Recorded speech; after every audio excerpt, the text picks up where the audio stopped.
those gifts, every last drop. You must do what he's called you to do today. Has it been scratching at you? Has it been tapping on your shoulder? Has it been nudging at you? Oh, get up.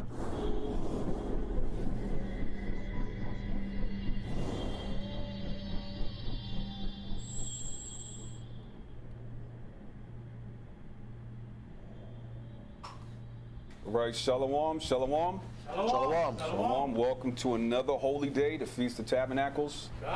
Before I go into this, someone asked a question on Twitter a year. Not asked a question. They made a statement a year ago, which I thought was a good statement and was something that, as Israelites, it was regarding the atonement, which preceded this, right? That we need to know how to answer when some.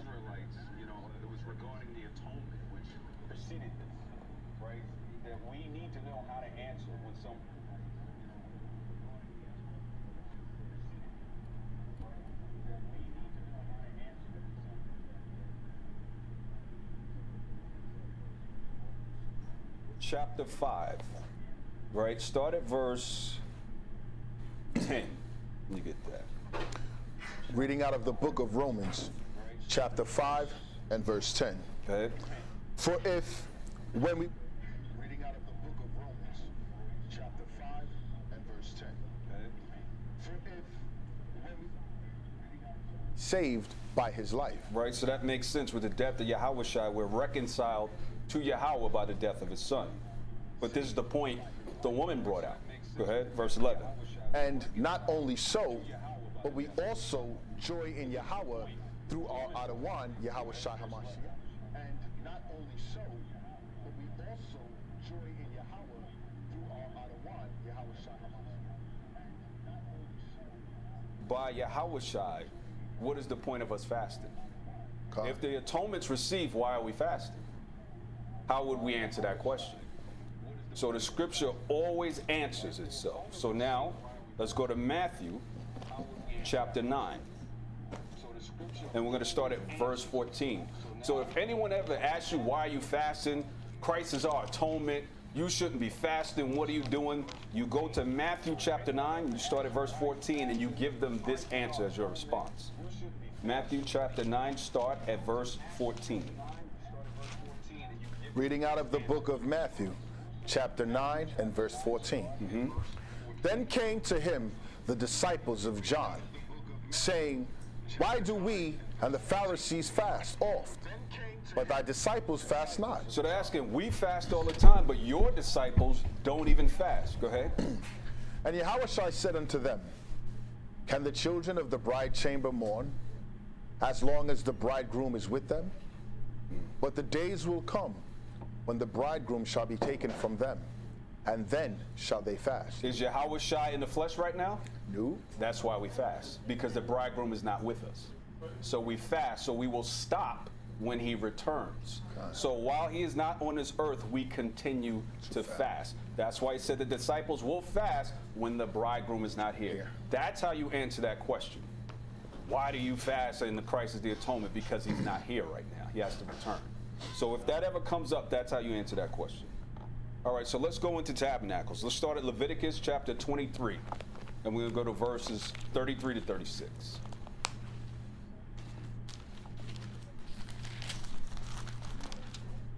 All right, so Tabernacles, we know essentially we're camping and we're out in the wilderness. What we have to start paying attention to is not only the feast, but why we have them. What is the purpose of the feast? What are we to be shown from observing the feast? Is a question you want to ask, and hopefully by the time we get to the end of this, it'll be answered. Right? Let's go to Leviticus 23, start at verse 33. Reading out of the book of Leviticus, chapter 23 and verse 33. Go ahead. And the Most High spake unto Moses, saying, Speak unto the children of Israel, saying, the 15th day of this 7th month shall be the Feast of Tabernacles for 7 days unto the Most High. So it says, speak unto the children of Israel, saying the 15th day of this 7th month, what we're doing now, shall be the Feast of Tabernacles for 7 days unto Yahweh, right?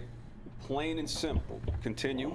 On the first day shall be in holy convocation. That is tonight, for us at least. The first day we are having this holy convocation. So we're keeping this. Go ahead. Ye shall do no servile work therein. So for the most part, we are in our captivity, but everybody here is not doing any servile work, and hopes those that are working are keeping it in spirit. Go ahead. 7 days ye shall offer an offering made by fire unto the Most High. Right, so this is a feast. So 7 days you should be made an offering, right, by fire unto Yahweh. But pay attention, because remember what it just said in the verse, for 7 days unto Yahweh. But continue on.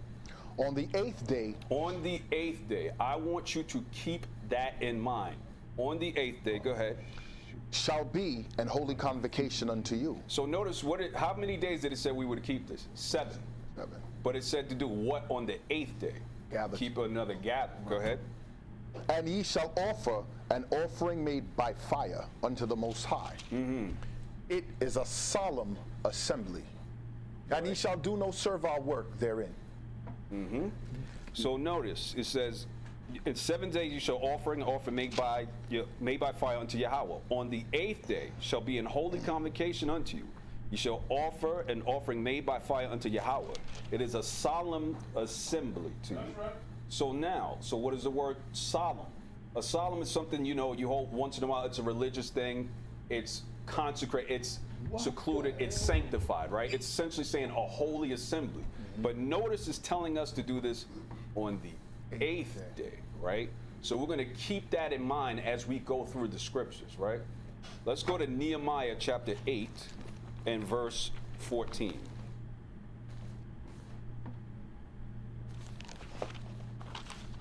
And we're going to read to 18. Because this is when the Israelites were in booths, right? There's numerous occasions where we're going to these specific scriptures. So Nehemiah chapter 8, verses 14 to 18. Reading out of the book of Nehemiah, chapter 8 and verse 14. Go ahead.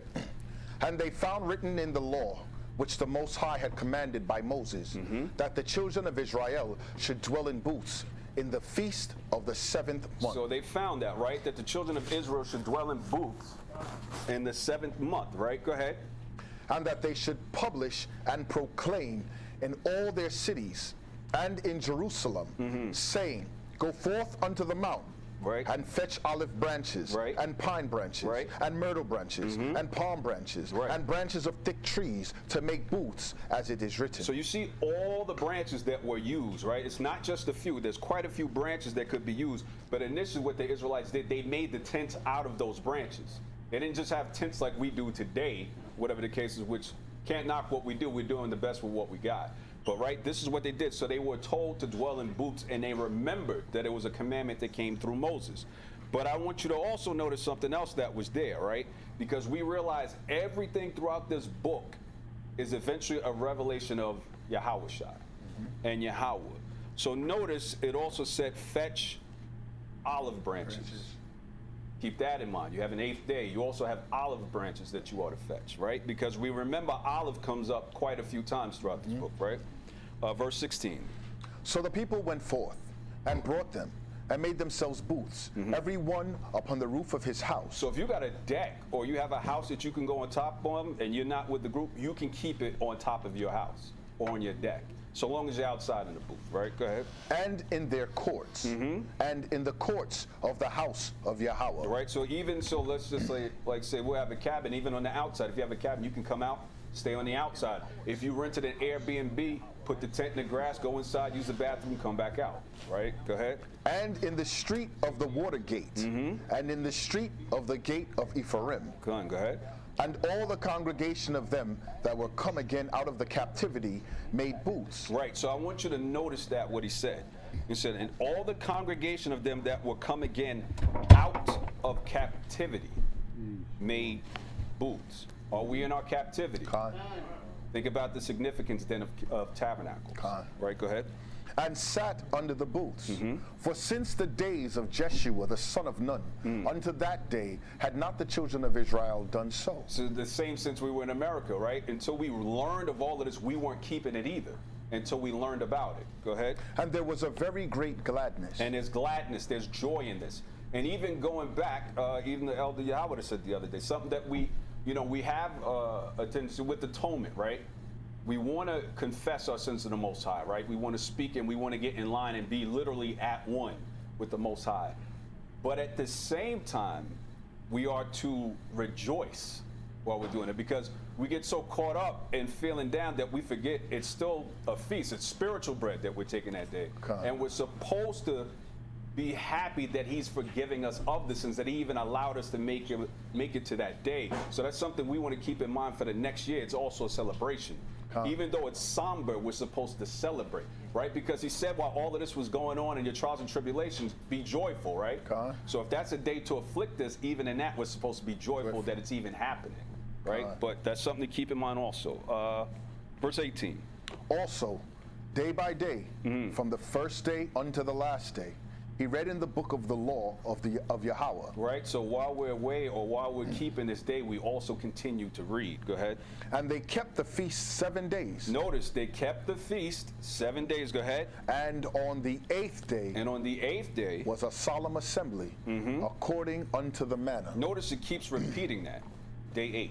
Day 8. Keep it for 7, but day 8. Right? So now let's go to Exodus chapter 20. And we're going to start at verse 33. And we're going to stay in Exodus. You said 32? 33. And we're going to read to 38. I'm sorry, one more time, brother. Exodus 20 and 33. I think you need we only have 26. Oh, whoops. You said what's that? Exodus 20 only goes to 26. I thought you said 33. I'm sorry, Ezekiel. Ezekiel, because I'm like, wait, what? Salag, I'm thinking of the Exodus. That's all right. But Ezekiel, talking about the Exodus. Ezekiel 20. 20 and 33, come. 20 and 30, right. I was not in my Bible.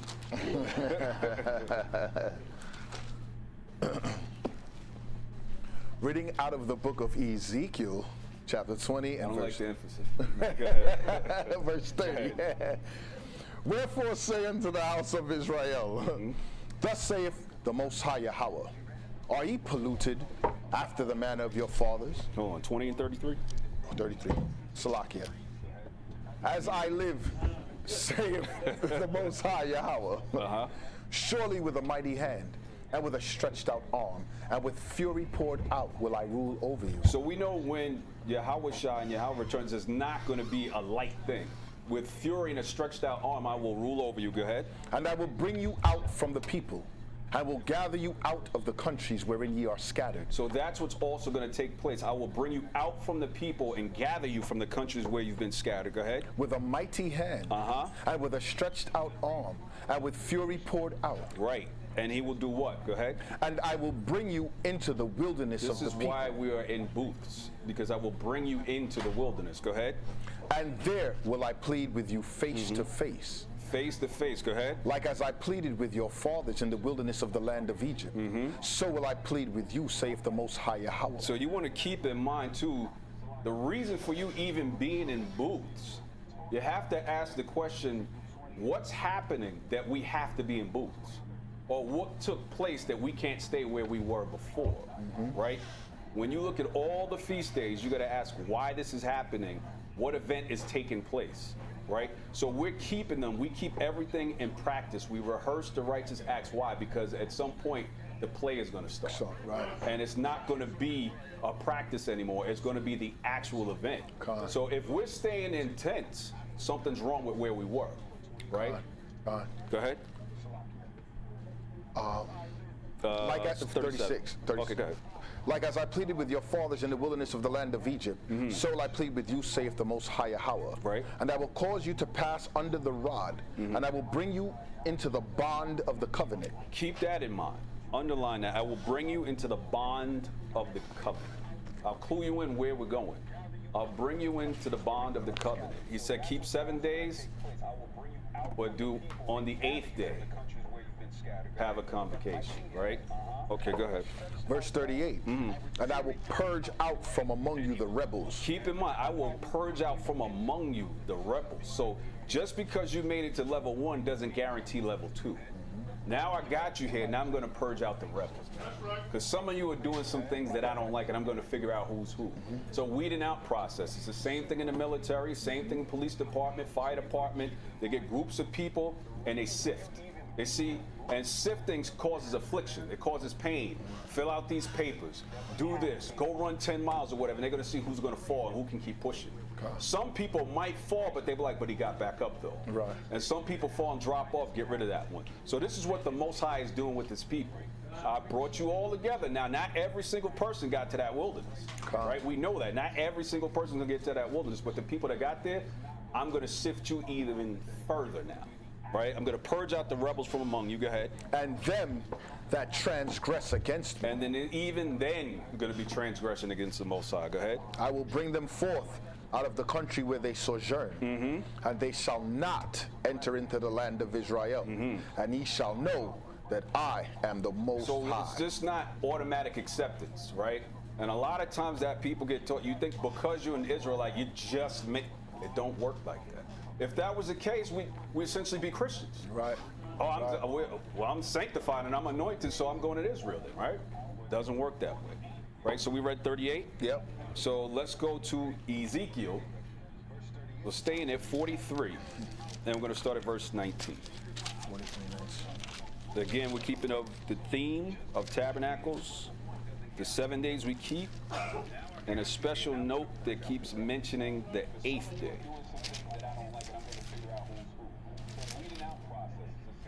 Reading out of the book of Ezekiel, chapter 43 and verse 19. And thou shalt give to the priests, the Levites, that be of the seed of Zadok, which approach unto me, to minister unto me, saith the Most High Yahweh, a young bullock for a sin offering. So a good thing that our brother Ward brought out when he talked about the atonement, even the priests needed a sacrifice for themselves before they could even do the sacrifice for someone else for their sins, right? So right now he's going into what the priests have to do to even approach me, to minister to me, right? Go ahead. And thou shalt take of the blood thereof, and put it on the four horns of it, and on the four corners of the settle, right, up and upon the border round about. Thus shalt thou cleanse and purge it. Right. Thou shalt take the bullock also of the sin offering, and he shall burn it in the appointed place of the house without the sanctuary. And on the second day thou shalt offer I'm sorry. You said it shall burn it what? In the appointed place of the house without the sanctuary. It cannot outside. Be in the sanctuary. So keep that in mind with blood. Blood stays outside of the sanctuary. Go ahead. And on the second day thou shalt offer a kid of the goats without blemish for a sin offering. And they shall cleanse the altar as they did cleanse it with the bullock. Right. When thou hast made an end of cleansing it, thou shalt offer a young bullock without blemish, and a ram out of the flock without blemish. So again, we see the blood stays outside without the congregation, right?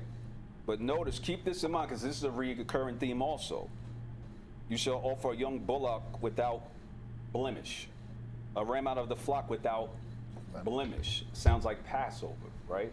There's certain criterias that anytime a sin offering is made, right? And what else did we see before? One of the branches that we could use, olive branches, right? So you see how this is starting to build up to where this is actually going and the purpose of doing this? Go ahead. And thou shalt offer them before the Most High, and the priest shall cast salt upon them, and they shall offer them up for a burnt offering unto the Most High. Right.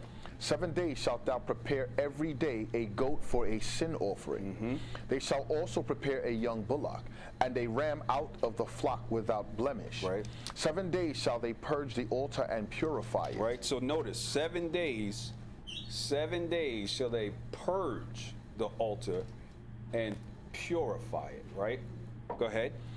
and they shall consecrate themselves. And when these days are expired, it shall be that upon the 8th day, the 8th day, after you purge and clean, go ahead. and so forward, the priest shall make your burnt offerings upon the altar, and your peace offerings, and I will accept you, saith the Most High. So notice, after the 7 days, after the purging and the cleansing now, right, we get into the 8th day. But notice what he says at the end of that. I will accept you, right? Let's go to Genesis chapter 17 and verse 9. So let's get to the origin of where a lot of these things are coming from.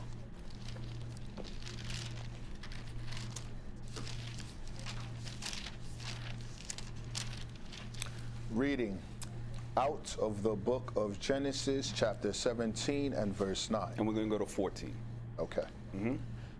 And Yahweh said unto Abraham, Thou shalt keep my covenant, therefore, thou and thy seed after thee in their generations. So let's look at that. So this is Abraham, right, speaking with the Most High. He says, Thou shalt keep my covenant, right? Remember, he said, I'm going to put you under the bondage of the covenant, right? So we're repeating a lot of things that took place already.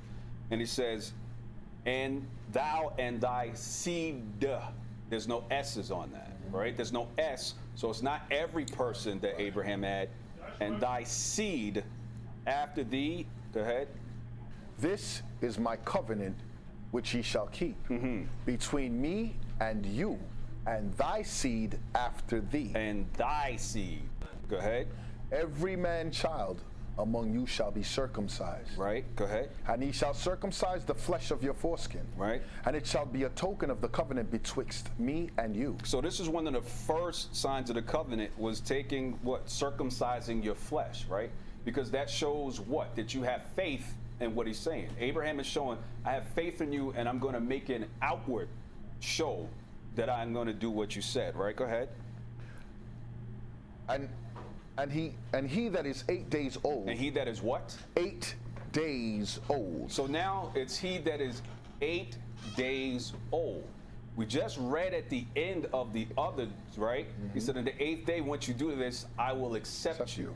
Now we go back to the circumcision. Once you make the circumcision, he says what? And he that is 8 days old shall be circumcised among you, every man child in your generations. He that is born in the house, or bought with money, or any stranger, which is not of thy seed. So when we see the number 8, the word that keeps coming up is acceptance. Acceptance. And we're going to figure out why that comes up on that day. Go ahead. He that is born in thy house, and he that is bought with thy money, right, must needs be circumcised. You bring anyone into your home and they're part of your family, they too must be circumcised if they're in that household, right? And my covenant shall be in your flesh for an everlasting covenant. For an everlasting covenant. So notice, right, for the males, when we come into this truth, I don't know if there's any who's still not circumcised or whatever the case is. We get that spirit, right? The Most High speaks to us, whether it's circumstances or whatever it is, and he speaks to us, right?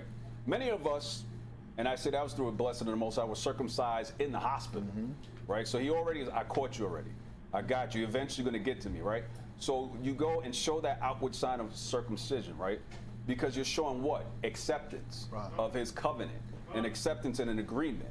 And he says, when you do this, I will accept you. So it's a first step, right? So what you're essentially doing is, now that you're coming, you're showing in your flesh that you're stepping from flesh and going into faith and spirituality. Go ahead.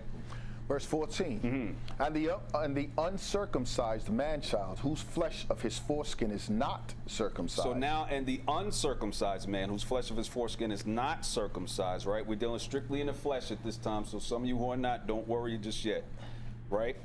Notice, it's dealing in the flesh of his foreskin. Go ahead. It's not circumcised. That soul shall be cut off from his people. He hath broken my covenant. Because he made an agreement. If you do this, this is what happens. I'll accept you. So if someone comes along and you don't want to follow suit with what he says, he won't accept that. You're breaking his covenant.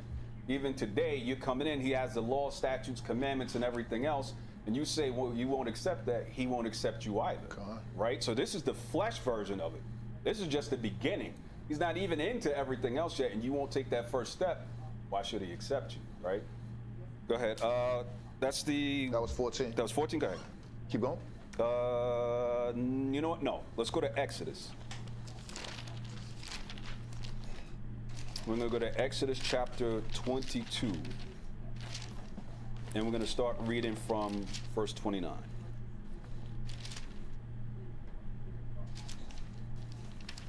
The real Exodus this time.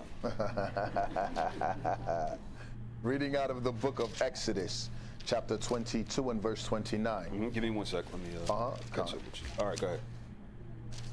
Thou shalt not delay to offer the first of thy ripe fruits and of thy liquors. Right. The firstborn of thy sons shalt thou give unto me. So notice, you should not delay to offer the first of thy ripe fruits and thy liquors, and the firstborn of thy sons thou shalt give unto me. Like Yashayah, right? That's his. Like Samson and so on and so forth. When you have those first fruits, notice what he's asking for. Those belong to me. Do we not have a first fruits that we keep? When you look at the holy days, not just, okay, we keep the holy days, look at the placement of it and what he's asking for when that holy day comes up. Look at Passover, right? We went before and he said, he does what? He purges with blood, right? So you cleanse, right? And then the next day is what? Unleavened bread. Now that I cleansed you, start to remove that old man, right? So it's a process. The holy days are a process. They are telling you a story. You have to keep them in order to know how the story unfolds and how it finishes, right? Continue on. Verse 30. Likewise shalt thou do with thine oxen and with thy sheep. Right. 7 days it shall be with his dam. So 7 days it shall be with his dam. So a dam is a female quadruped, or any cow or any animal that's a female, that's the mother. So 7 days it'll be with the mother. Go ahead. On the 8th day. On the 8th day. Thou shalt give it me. Because on the 8th day is acceptance. On the 8th day, you've met the criteria. Now you're to the point where I accept you. Go ahead. And ye shall be holy men unto me. And ye shall be holy men unto me. On the 8th day, you were circumcised. You gave that outward show that you believed in what I said. Now you're acceptable to me. Go ahead. Neither shall ye eat any flesh that is torn of beasts. So notice the difference now, right? Neither shall ye eat any flesh that is torn of beasts. So notice he keeps mentioning the flesh aspect and the removal of the flesh. Go ahead. That is torn of beasts in the field. Right. He shall cast it to the dogs. Because the flesh is for those that are not accepted. Cast it to the dogs. Right? Go ahead.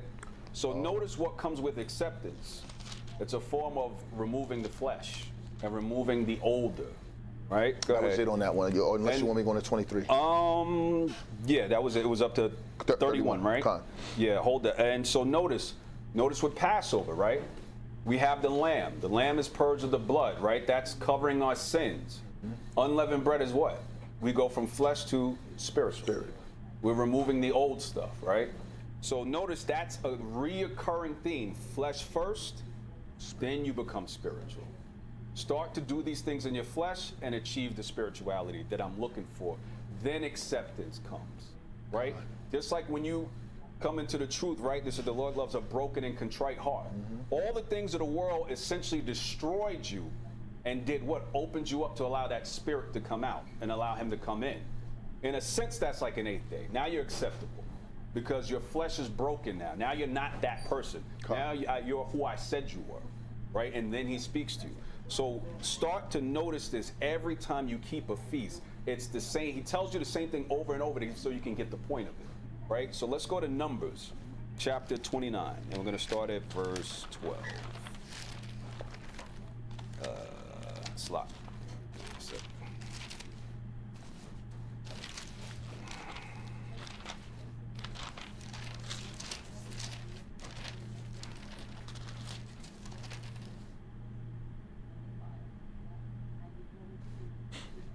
Yeah, let me know when you got it. Numbers 29 and 12.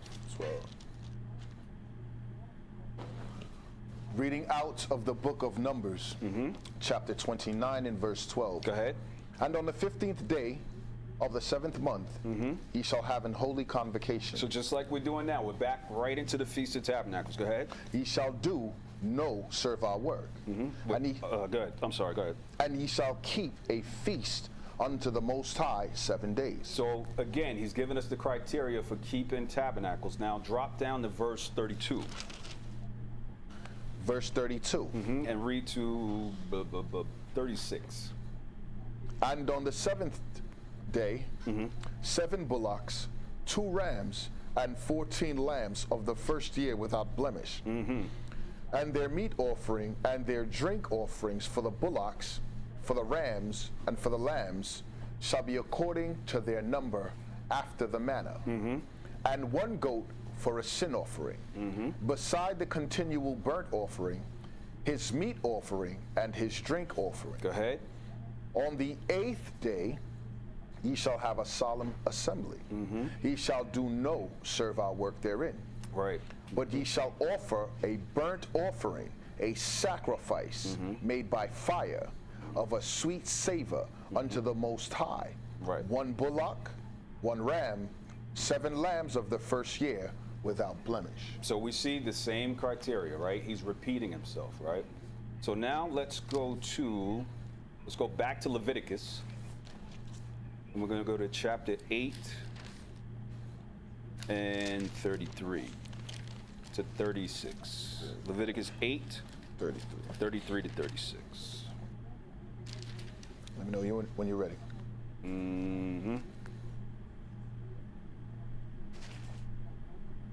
So this is so we're going into the consecration or the cleaning of the priest, right? Go ahead.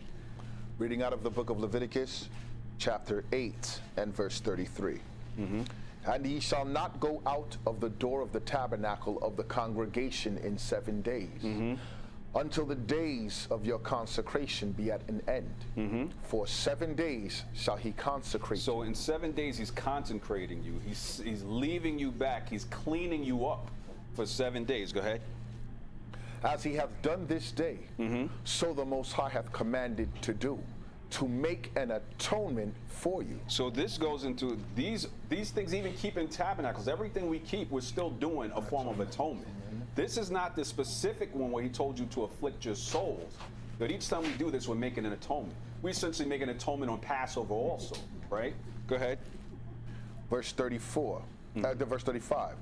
Therefore shall ye abide at the door of the tabernacle of the congregation day and night 7 days, and keep the charge of the Most High, that ye die not. Right. For so I am commanded. So remember, we got to keep the charge of the Most High, so ye die not. And he was less lenient back then than he is than when his son came. Right? Go ahead. So Aaron and his sons did all things which the Most High commanded by the hand of Moses. All right, let's go to Leviticus 22.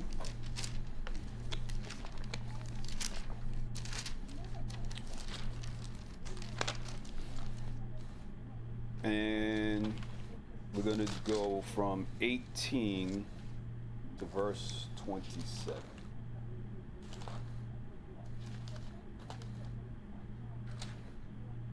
Reading out of the book of Leviticus, chapter 22 and verse 18.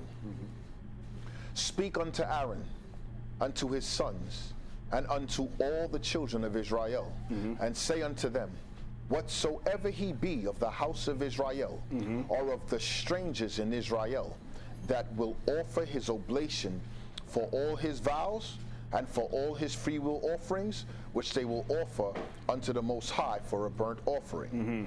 Ye shall offer at your own will. Ye shall offer at your own will a male without blemish, of the beeves, of the sheep, or of the goats. So the beeves are cows, right? So this is like a plural of beef back in the 1600s when they wrote this. Beeves. Go ahead. But whatsoever hath a blemish, that shall ye not offer, for it shall not be acceptable for you. So imagine someone coming and trying to pray to the Most High and Yahweh is not willing to change their ways. That's unacceptable. That has a blemish. That has a stain and a blot in it. I don't want it. Go ahead. And whosoever offereth a sacrifice of peace offerings unto the Most High to accomplish his vow, or a freewill offering in the beeves or sheep, it shall be perfect to be accepted. There shall be no blemish therein. It shall be perfect to be accepted, and there shall be no blemish within it. So how fortunate are we that Yahawashai came? Because there had been no way we could make it. Right. It'd be impossible, right? Go ahead. Blind or broken or maimed or having a wen or scurvy or scabbed, ye shall not offer these unto the Most High, nor make an offering by fire of them upon the altar unto the Most High. And weren't those the type of people Yahawashai was healing when he came? Right? Because he had to make them whole and acceptable, right? Go ahead. Either a bullock or a lamb that hath anything superfluous. So extra, go ahead. Or lacking in his parts, that mayest thou offer for a free will offering. But for a vow, it shall not be accepted. You don't want to make a vow for this. You don't want to swear to this. But if it's your own free will, fine. But to make a vow for me, it's got to be perfect. Go ahead. Ye shall not offer unto the Most High that which is bruised, or crushed, Right. or broken, or cut. Neither shall ye make any offering thereof in your land. Right. Neither from a stranger's hand shall ye offer the bread of your power of any of these, because their corruption is in them. So he doesn't just accept anybody in any shape or form. He has a criteria for what he wants. Go ahead. And blemishes be in them. Wait, neither from a stranger's hand shall you offer the bread of your power of any of these, because their corruption is in them. Right. And blemishes be in them, they shall not be accepted for you. Right. Go ahead. Oh. And the Most High spake unto Moses, saying, when a bullock or a sheep or a goat is brought forth, then it shall be 7 days under the dam. 7 days under its mother. And from the 8th day and thenceforth it shall be accepted for an offering made by fire unto the Most Because High. after within those 7 days, that's being consecrated and being cleansed. And in the 8th day is perfection that it can be given for that vow. Right? So let's go back to Leviticus 12. And then we're going to do a little jumping in this one. So, what book, brother? Leviticus 12. Leviticus 12. And we're going to start 1 to 6. Leviticus 12, 1 to 6.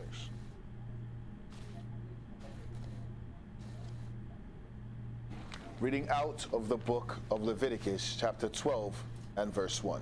Yeah, go ahead. And I want you to pay attention to what we're reading in Leviticus. Go ahead. And the Most High spake unto Moses, saying, Speak unto the children of Israel, saying, if a woman have conceived seed and born a man-child, Right. then she shall be unclean 7 days. Right. According to the days of the separation, for her infirmity shall she be unclean. So ladies, we've heard this before when you go into Leviticus 15, correct? About being clean and unclean. And there's a unclean for males as well. They have a discharge. But keep in mind why this is being said. Go ahead. And in the 8th day, the flesh of his foreskin shall be circumcised. So while the mother's consecrated, right, the child is with the mother. So essentially, just like the animals in a rehearsal, he's with his dam for 7 days. And in the 8th day shall the flesh of his foreskin be circumcised. Because now you're making a vow to me, and this child has to be perfect. Right? Go ahead. And she shall continue in the blood of her purifying 3 and 30 days. Right. She shall touch no hallowed thing, nor come into the sanctuary until the days of her purifying be fulfilled. Right? She can't come in because remember, blood is always without the sanctuary. Right? Go ahead. But if she bear a maid child, then shall she be unclean 2 weeks, as in her separation, and she shall continue in the blood of her purifying 66 days. Okay. Verse 6. Go ahead. And when the days of her purifying are fulfilled for a son or for a daughter, she shall bring a lamb of the first year for a burnt offering, and a young pigeon or a turtle dove for a sin offering unto the door of the tabernacle of the congregation unto the priest. Right. So again, we bring when the days are fulfilled, they shall bring a lamb of the first year. So we're seeing the Mother's Day with the dam. We're seeing all these things like a repeated theme without blemish, lamb of the first year. And notice that each time we're touching different aspects of the holy days that we keep. Right. So now let's drop down to verse Let me check this. 12, I think that's the only. Yeah, I think that's it on that one. Probably. That's it on that one. So notice, so we mentioned the blood, right? We mentioned the blood. Let's go to Leviticus chapter 15. Freestylers.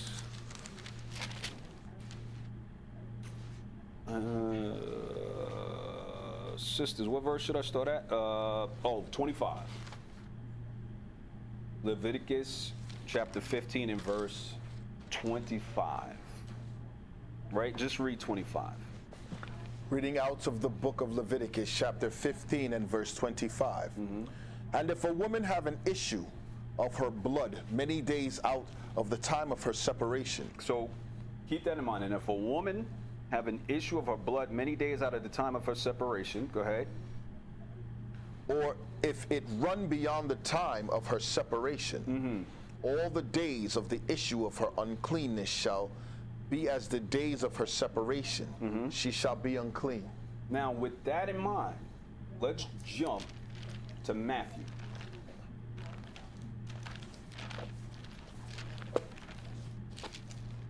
And we're going to go again.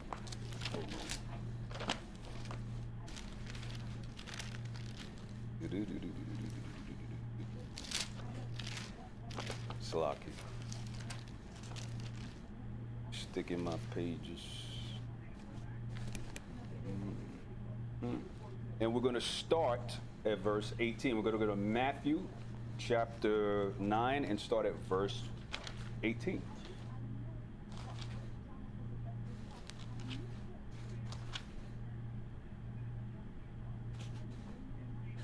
Matthew chapter 9 and verse 18. While he spake these things unto them, behold, there came a certain ruler and worshipped him, saying, My daughter is even now dead, but come and lay thy hand upon her, and she shall live. And Yashayah arose and followed him, and so did his disciples. And behold, a woman which was diseased with an issue of blood 12 years. So we just read about that, right? In Leviticus, right? What happens if it's out of that course? Go ahead. Came behind him and touched the hem of his garment. Right. For she said within herself, if I may but touch his garment, I shall be whole. Right. And so notice, essentially what she did is she made a free will offering of herself to touch his garment. Right. Go ahead. But Yahweh turned him about. And when he saw her, he said, Daughter, be of good comfort. Thy faith had made thee whole. And the woman was made whole from that hour. So notice, she was in her uncleanliness, right? And she thought by strictly faith, if I just touch his garment, I will be made whole. Notice, he did not reject her. She was unclean and she touched him. And he said, Daughter, be of good comfort. He comforted her with his word. Because of her faith. Her faith made her clean, right? That's why he knew someone touched him. And he turned and said, Daughter, be of good comfort. Thy faith made thee whole, right?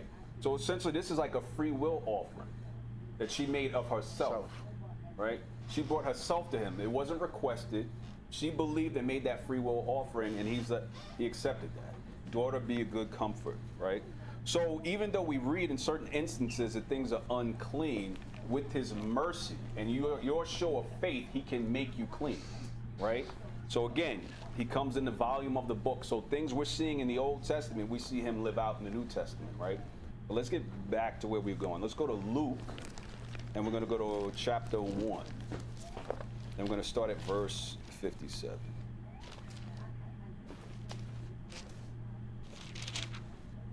So we're still within Tabernacles, but we're going towards the end of the Tabernacles, which is that 8th day that keeps popping up. Right, go ahead. Reading out of the book of Luke, chapter 1 and verse 57. I ain't even there yet. Go ahead. You ready? Now Elizabeth's full time came that she should be delivered. Right. And she brought forth a son. And her neighbors and her cousins heard how the Most High had showed great mercy upon her. And they rejoiced with her. And it came to pass that on the 8th day they came to circumcise the child. And they called him Zacharias. after the name of his father. After the name of his father on the 8th day. Let's go to Acts chapter 7 and verse 8.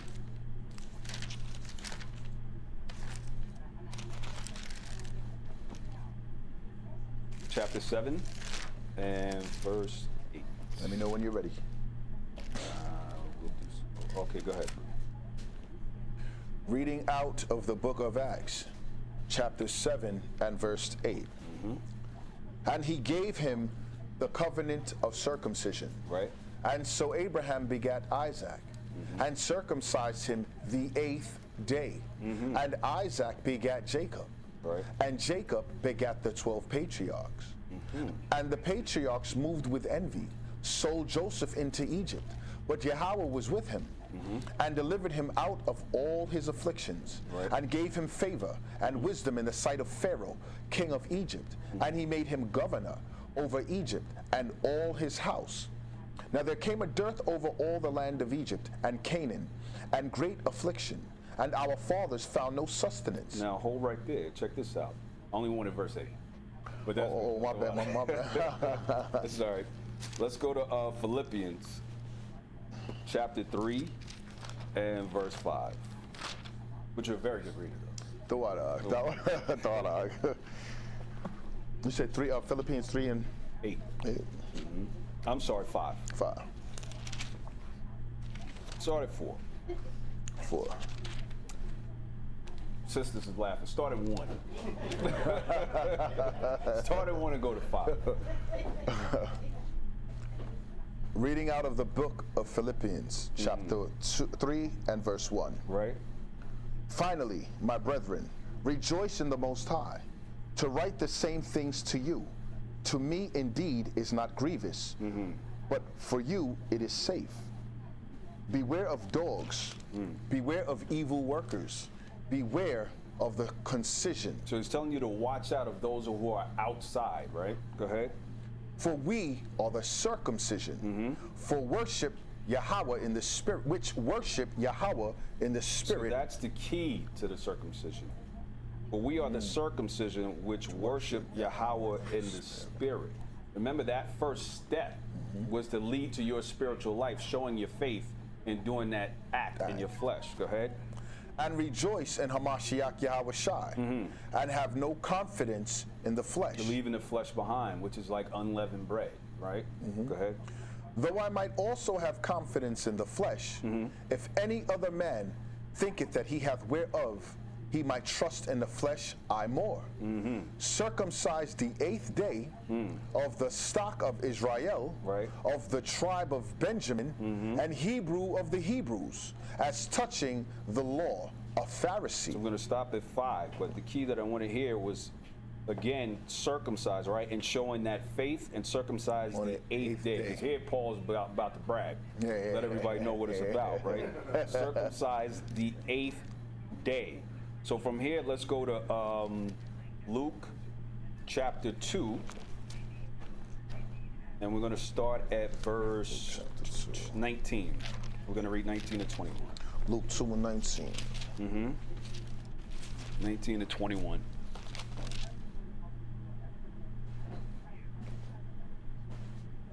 And the reason I'm bringing this stuff up and why I'm focusing on the last day of it, because a lot of us know, right, it's an ordinance, it's something we have to keep. We have to keep tabernacles, right? And we know we have to be intense, and we know we have to keep a feast. But at the same time, although we're doing it, we want to keep in mind of the spiritual aspect, because notice he says consecration. So what's happening in that time frame, we're away from the world. So we're being consecrated. We're away from society and all the normal things, so we're away from that.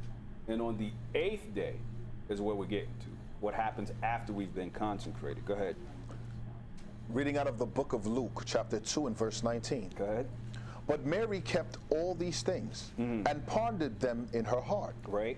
And the shepherds returned, glorifying and praising Yahweh for all the things that they had heard and seen, as it was told unto them. Right. And when 8 days were accomplished for the circumcising of the child, his name was called Yashayah, which was so named of the angel before he was conceived in the womb. So even unto Yahawashah, right? This was kept. This law was kept. It's amazing how people miss this with Paul and Yahawashah, that they were circumcised. They were keeping the law up to the end of this book. Right. Right. It's amazing how people miss that. So from here, let's go to Luke 9.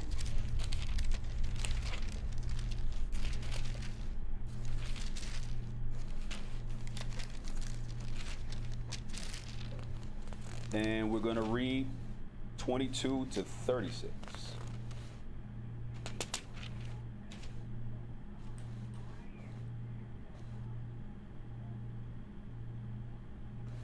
Reading out of the book of Luke, chapter 9 and verse 22. Saying, the Son of Man must suffer many things and be rejected of the elders and chief priests and scribes, and be slain and be raised the third day. So notice he's rejected of the elders, the chief priests and scribes. That's not all of Israel. That's them who reject. So there's this misconception that all of Israel, all the Jews reject. It wasn't everybody, right? Go ahead. And he said to them all, if any man will come after me, let him deny himself and take up his cross daily and follow me. The first show of that was with Abraham, right? Denied himself, right? He made the circumcision and he followed after him, right? Go ahead. For whosoever will save his life shall lose it. But whosoever will lose his life for my sake, the same shall save it. So simply saying, whoever wants to hold on to what they have now, you're going to lose everything. But who's ever willing to let it go, I'll give you everything. Right? Go ahead. For what is a man advantaged if he gain the whole world and lose himself or be cast away? Right. We see that all the time with artists and everybody else. You gain everything, but you lose yourself. We end up calling you a coon, a sellout, and all these things. And that's just with the people. Right? So spiritually, you lose yourself also. Right? Go ahead. For whosoever shall be ashamed of me and of my words, of him shall the Son of Man be ashamed, when he shall come in his glory and in his fathers and of the holy angels. So that's another thing. Whoever is ashamed of me and my words. So as you follow this truth, you should not be ashamed to speak the words of Yahweh. It doesn't mean you have to say it in every situation, but you shouldn't be ashamed to profess in who you believe in, right? At no point, because he said, if you're ashamed of me, then I'm ashamed of you too, right? Go ahead. Verse 27. But I tell you of a truth, there be some standing here which shall not taste of death, right, till they see the kingdom of Yahweh. And it came to pass about 8 days. Wait, and it came to pass how many days? And it came to pass about 8 days. After these sayings, he took Peter and John and James and went up into a mountain to pray. So notice that. What's very different about this verse, and in about 8 days, he took Peter and John and went up to the mountain to pray. Right, go ahead. Verse 29. And as he prayed, the fashion of his countenance was altered, and his raiment was white and glistering. So notice that on the 8th day, right, as he prayed, the fashion of his countenance was altered, and his raiment was white and glistening. On the 8th day, he went into what? The Spirit. So we're seeing the significance of why it's telling you that 8th day is important to you. Go ahead. And behold, there talked with him 2 men, which were Moses and Elias, who appeared in glory and spake of his decease, which he should accomplish at Jerusalem. But Peter and they that were with him were heavy with sleep. Right. So in the 8th day, he went into the spiritual realm, but many people were still asleep. Right. Go ahead. And when they were awake, they saw his glory, and the 2 men that stood with him. They woke up in that spirit. Go ahead. And it came to pass, as they departed from him, Peter said unto Yahawashai, Master, it is good for us to be here, and let us make 3 tabernacles, one for thee, and one for Moses, and one for Elias, not knowing what he said. So go back and read that verse again. Start that again. And it came to pass, as they departed from him, Peter said unto Yahawashai, Master, it is good for us to be here. Now, just read that sentence that follows that. And let us make 3 tabernacles. What is this about? Tabernacles. When did this take place? The 8th day. After consecration. He wanted to make tabernacles for them to stay in. Go ahead. One for thee, and one for Moses, and one for Elias, not knowing what he said. While he thus spake, there came a cloud and overshadowed them, and they feared as they entered into the cloud. Right? There was a cloud following the Israelites, was there not? Go ahead. And when the voice was past, Yashayah was found alone, and they kept it close, and told no man in those days any of those things which they had seen. So you see how peculiar that is. After 8 days, this took place. And when he woke up into that spiritual realm, he said, he wanted to make 3 tabernacles for them. So again, tabernacles is still relayed, even though we're in this part of the New Testament, even though it doesn't look like it's saying anything about it, but it still makes the connection as you go all the way through the book. So let's go a little further. Let's go to John, chapter 20. We're almost there.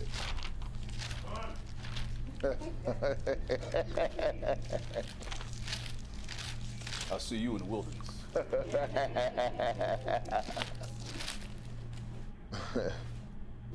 John chapter 20, we're going to read from 24 to 29.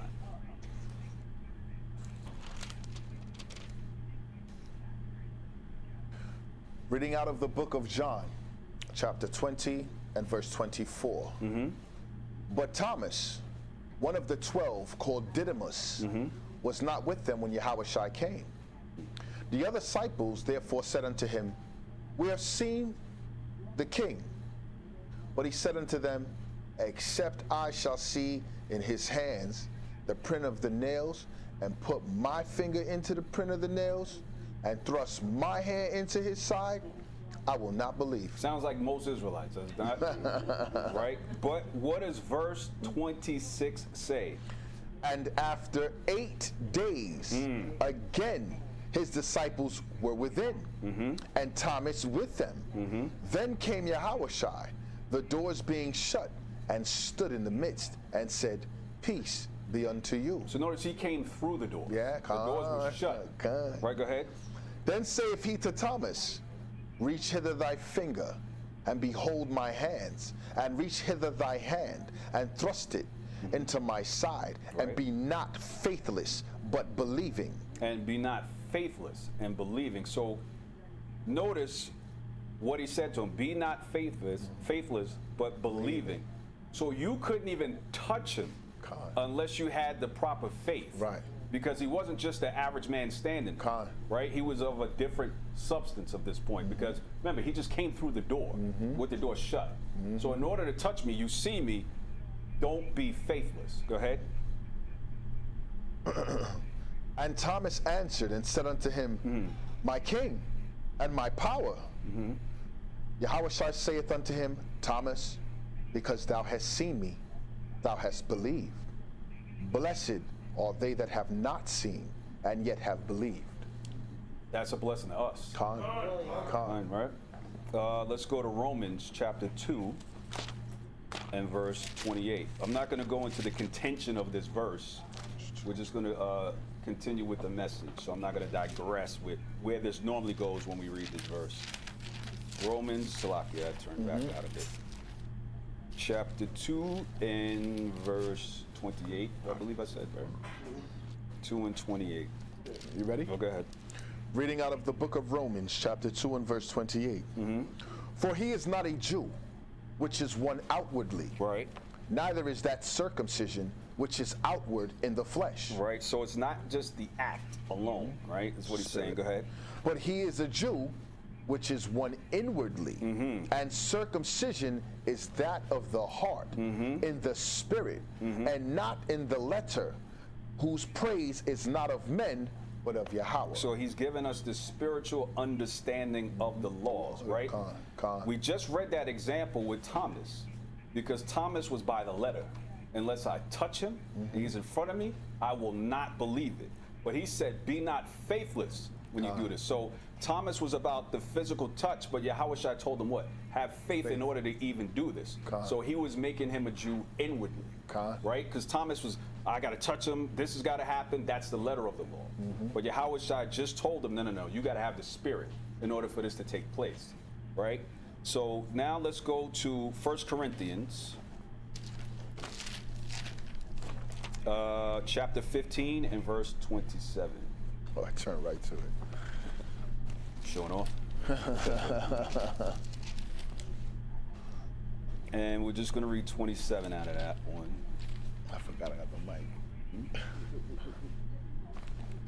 Let me know when you're ready, Yak. Go ahead. Reading out of the book of 1 Corinthians, chapter 15 and verse 27. You know what? Start at, I don't want to do this now. I want to do that later. Go up a bit. Let's start at verse 20? Yeah, I'm thinking 20. Yeah, 20. Reading out of the book of 1 Corinthians, chapter 15 and verse 20. Go ahead. But now is Mashiach risen from the dead, and become the first fruits of them that slept. First fruits, another holy day. Go ahead. For since by man came death, by man came also the resurrection of the dead. Right. For as in Adam all die, even so in Mashiach shall all be made alive. Right. But every man in his own order. Mashiach the first fruits, afterward they that are Mashiach's at his coming. Then cometh the end. So notice, then cometh the end. Then cometh the end. What holy day is after this one that we're required to keep? That's right after this. This is the last one, right? Or Passover. That starts the beginning. So what's after this? Nothing. Nothing. Then cometh the end. Tabernacles represents the end. That's why we're out in tabernacles and booth, because everything's gone. Then cometh the end. Go ahead. When he shall have delivered up the kingdom to Yahweh. So notice, he's going to have the kingdom, but he's going to deliver it up to Yahweh. Yahweh just doesn't accept a sacrifice. It has to be consecrated first, and then he will take it. On what day? 8th. You see the importance of keeping that? Go ahead. Even the Father, when he shall have put down all rule and all authority and power, for he must reign. So he hath put all enemies under his feet. So I want you to look at that sentence, right? It says, for he must reign till. So there's even a limit to how long he's reigning, right? Till he hath put all enemies under his feet. Go ahead. The last enemy that shall be destroyed is death. So death is essentially like a spirit, or it's a being itself, because for it to be destroyed, it has to be something. Go ahead. For he hath put all things under his feet. But when he saith all things are put under him, it is manifest that he is accepted, which did put all things under him. Right, so it notice it's manifest that he is accepted, right? So this is that 8th day. All right, go ahead. So now let's go from here. Let's go to 1 Peter 3. A lot of reading, but it all stitched together.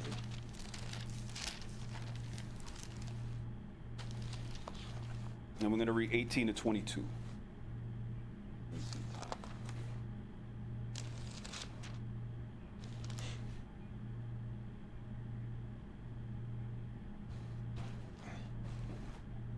First Peter 3. Reading out of the book of 1 Peter, chapter 3 and verse 18. Go ahead. For Mashiach also hath once suffered for sins, the just for the unjust, right, that he might bring us to Yahweh. Right, that's reconciliation, right? Being put to death in the flesh, but quickened by the Spirit. Right, go ahead. By which also he went and preached unto the spirits in prison. Go ahead. Which sometime were disobedient, when once the long suffering of Yahweh waited in the days of Noah, while the ark was preparing, right, wherein few, that is, 8 souls were saved by water. How many? 8 souls were saved by water. See how many times that number comes up? right? Because we always talk about 7, but we forget that 8 is there just as much as a 7 is, right? God. So what did I say, to 20? 22, go ahead. The like figure whereunto even baptism doth also now save us. Also, in addition to, go ahead. Not the putting away of the filth of the flesh, Because it's not the water itself, go ahead. but the answer of a good conscience toward Yahweh. So it's, again, just like Abraham did when he circumcised his flesh, he took that first step. This is the same thing. This is even doth also, in addition to. So it's not left out, it's in addition to. Go ahead. By the resurrection of Yahawashah ahead. HaMashiach, who is gone into heaven and is on the right hand of Yahweh, angels and authorities and powers being made subject unto him. 2 Peter 2 and 4. Reading out of the book of 2 Peter. Chapter 2 and verse 4. Reading out of the book of 2 Peter, chapter 2 and verse 4. Hold up. Oh, God. Hold up. Let me make sure. Okay, yeah. That's what you want? Yeah, 4 and 5. 4 and 5. For if Yahweh spared not the angels that sinned, but cast them down to hell, and delivered them into chains of darkness, Right. to be reserved unto judgment, and spared not the old world, but saved Noah, the 8th person, But save Noah, the 8th person. He is reminding you again. Go ahead. a preacher of righteousness, bringing in the flood upon the world of the ungodly. So notice, save Noah, the 8th person. There's a reason he mentioned the number that way, right? And we're starting to see that theme reoccurring as we read. Let's go to Revelation chapter 22 and verse 1.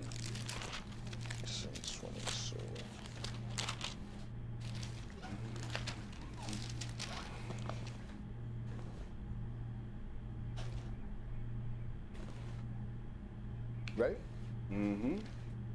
Reading out of the book of Revelation, chapter 22 and verse 1. And read the 5.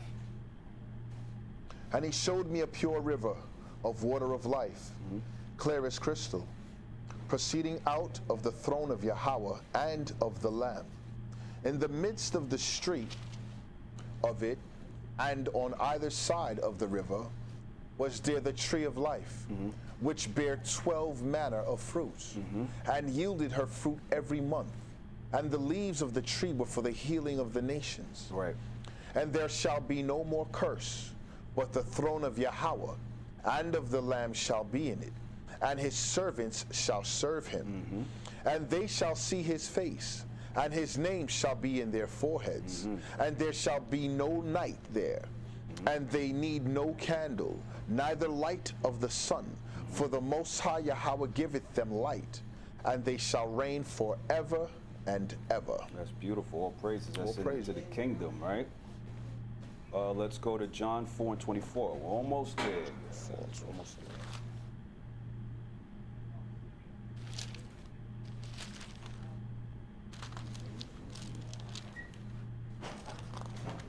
there. Actually, I'm sorry. What did I say, 4 and 24? Yeah, John 4 and 24. Right, so yeah, 4 and 24. We can read that really quick. Reading out of the book of John, chapter 4 and verse 24. Yahweh is a spirit, and they that worship him must worship him in spirit and in truth. Right? Keeping the law, statutes, commandments, and the faith. He is a spirit, and you must worship him in spirit. And in truth. Thomas, when he saw Yahawashah, in spirit, he had to do it, right? All right, that was it with that one. Hosea 9 and 1.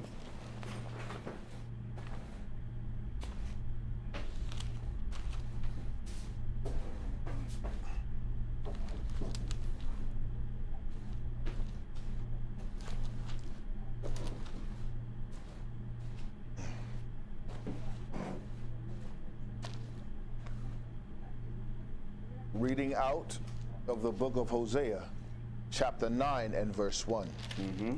Rejoice not, O Israel, for joy as other people, for thou hast gone a whoring from thy power.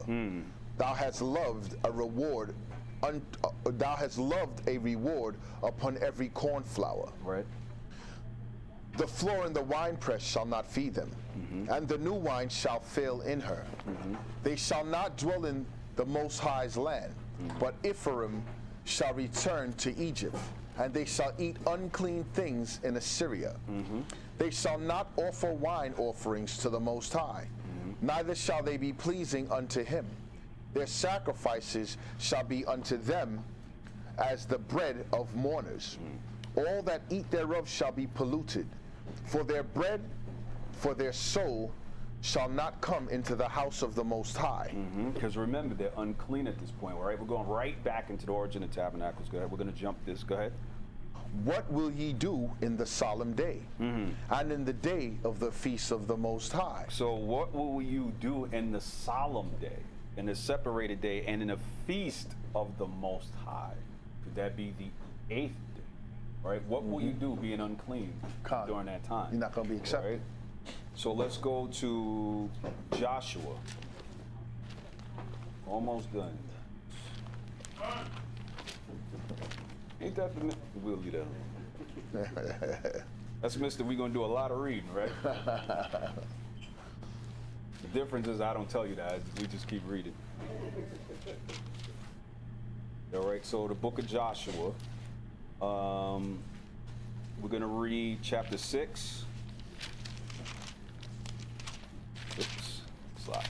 And we're gonna go to 16. We're going to jump around a bit on this one, and then it's almost going to come to a wrap after this. Goodness gracious. 6 and... 16? Start at 16? Start at 6. 6 and 6. 6 and 6. Reading out of the book of Joshua, chapter 6 and verse 6. And Joshua, the son of Nun, called the priest, and said unto them, Take up the ark of the covenant, and let 7 priests bear 7 trumpets of ram's horns before the ark of the Most High. Right. So remember, just before, right, we had atonement, and then we had trumpets. Right. Go ahead. And he said unto the people, Pass on and compass the city, and let him that is armed pass on before the ark of the Most High. Right. And it came to pass, when Joshua had spoken unto the people, that the 7 priests bearing the 7 trumpets of ram's horns passed on before the Most High, and blew with the trumpets, and the ark of the covenant of the Most High followed them. Right. And the armed men went before the priests that blew with the trumpets, and the reward came after the ark, the priests going on and blowing the trumpets. And Joshua had commanded the people, saying, Ye shall not shout, nor make any noise with your voice, neither shall any word proceed out of your mouth until the day I bid you shout. Right. Then shall ye shout. You won't say a thing until I command you to speak. Go ahead. So the ark of the Most High compassed the city, going about it once, and they came into the camp and lodged in the camp. Right. And Joshua arose early in the morning. And the priests took up the ark of the Most High. Right. And 7 priests bearing 7 trumpets of ram's horns before the ark of the Most High went on continually, and blew with the trumpets, and the armed men went before them. But the reward came after the ark of the Most High. Right. And he said, remember that saying, he said, I'm coming and my reward is with me. And the reward was behind them. Go ahead. And the priests going on and blowing with the trumpets. Right. And the second day they compassed the city once and returned into the camp. So they did 6 days. Right. And it came to pass on the 7th day that they rose early about the dawning of the day, and compassed the city after the same manner 7 times. Only on that day they compassed the city 7 times. Right. And it came to pass at the 7th time, when the priests blew with the trumpets, Joshua said unto the people, Shout, for the Most High have given you the city, and the city shall be accursed, even it and all that are in the and all that are therein. Right. So notice that, right? It's a shout, for Yahweh hath given you the city. Right? How did they say the Lord was going to return? With a shout. Right? So if Yahushua is returning, he's giving the earth to us. God. He told them to march around and don't say a word until I tell you. They marched around for 7 days, And then finally, when that time was up, he said, shout, for he has given you the city. So when he comes with a loud shout, and that what trumpet, seventh trumpet, trumpets, this is why we keep it, Right. that's when it's a wrap. Because at this point, that city is destroyed. And the same thing with his coming, right? Let's go to verse 20. Verse 20. So the people shouted when the priest blew with the trumpets. And it came to pass, when the people heard the sound of the trumpet, and the people shouted with a great shout, that the wall fell down flat, so that the people went up into the city, every man straight before him, and they took the city. Verse 23. Verse 23. And the young men that were spies went in, and brought out Rahab, and her father, and her mother, and her brethren, and all that she had.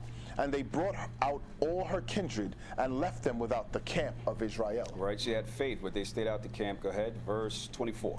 And they burnt the city with fire, and all that was therein. So notice, how is it going to come in the end? Fire. With fire, right? Go ahead. And all that was therein. Only the silver and the gold and the vessels of brass and iron they put into the treasury of the house of the Most High. 27. So the Most High was with Joshua, and his fame was noised throughout all the country. Verse 27 is heavier than it looks, right? It says, so Yahweh was with Joshua, and his name was noised throughout all the city. Joshua is another form of Yahawashai. Yahweh is salvation. So it says, so Yahweh is with Yahawashai, representation, symbolic, and its fame was noised throughout all the country, right? As the same way it's going to be in the end when his name goes all throughout the earth. So let's drop that and go to 1 Thessalonians. And we get ready to wrap this up.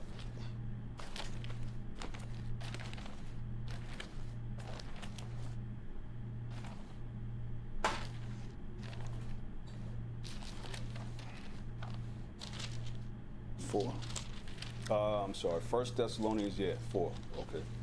All right.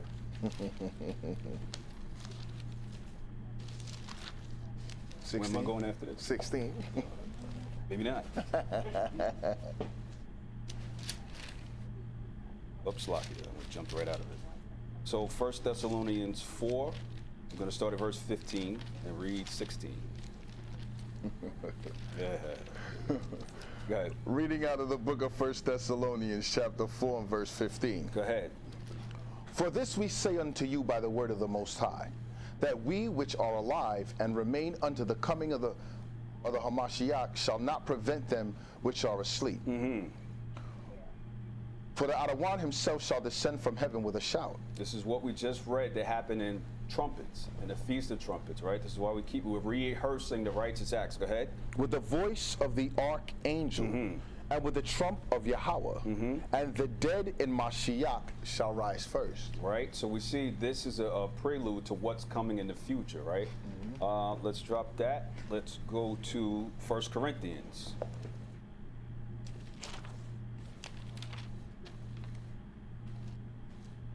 (15 to 51). Are we looking? All right.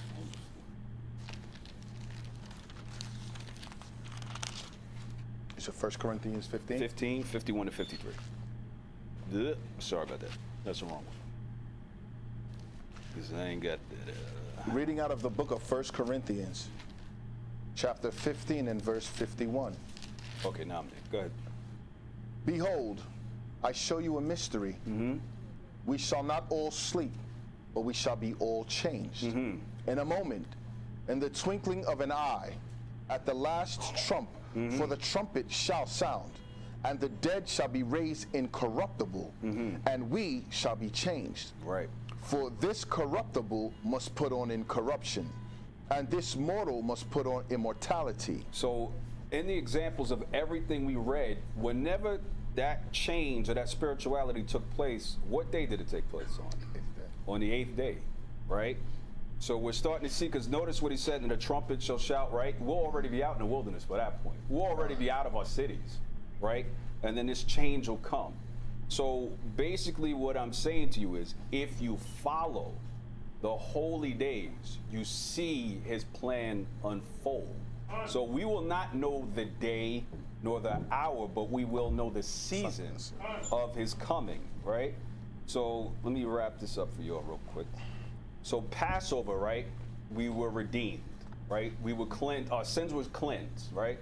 What happened in the Old Testament, right? Went out, destroyed the city, sent the plagues, right? And we were redeemed. We were brought through the river, which is a form of baptism, followed the cloud, right?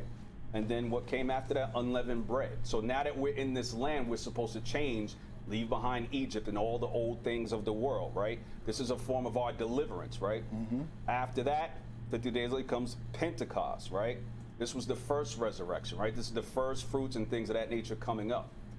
After that is the memorial of the blowing of the trumpets, right? This is what takes place prior to the return of the Mashiach, right? The trumpets are being blown into an announcement of the coming, right? That's what happened in the Old Testament. That's what happened with the walls of Jericho, right? So then we go to the Day of Atonement, right? So now the trumpets have been blown. So now it's our times we're making atonement for the sins that we committed, right? So now this is prior to our change, right? Prior to this coming. After this, right, we're atoning for our sins, everything we did in the world, right? Some of us will make it, some of us won't. Comes the Feast of Tabernacles. Now we're out in the wilderness, right? This represents when Yahweh gathers us together, right? And brings us into the wilderness. The rebels are going to be purged out. Because people even then are still going to be sinning and still going about the wrong way. Because just like our forefathers, when they came out of Egypt, they were complaining, oh, we had onions and we had all this great thing. They're going to be complaining too when this time comes, right? And under that, we're under the ban of Israel. And then when that's over, right? And those who are of us who remain, who did what we were supposed to do, we will change them. Right, because our Mashiach is there now, right? Our Mashiach is there, and then now we're changing.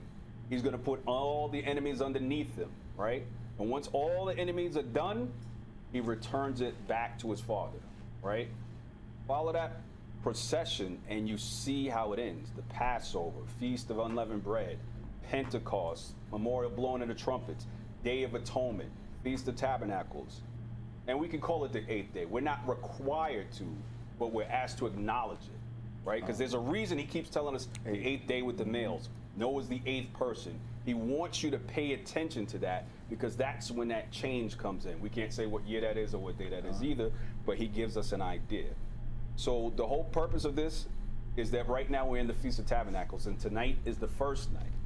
It is the first night of the beginning of the end in rehearsal, right? So when we're out there, we are going to celebrate. We're all going to have a good time. We're going to feast, but keep this in mind why we're out there. And keep in mind you're away from the city, away from distractions. And this is a time for you to be consecrated unto Yahweh and unto Yahweh. And eventually that time will come, we'll be changed, and we'll be good. Hallelujah, we're done. Hallelujah.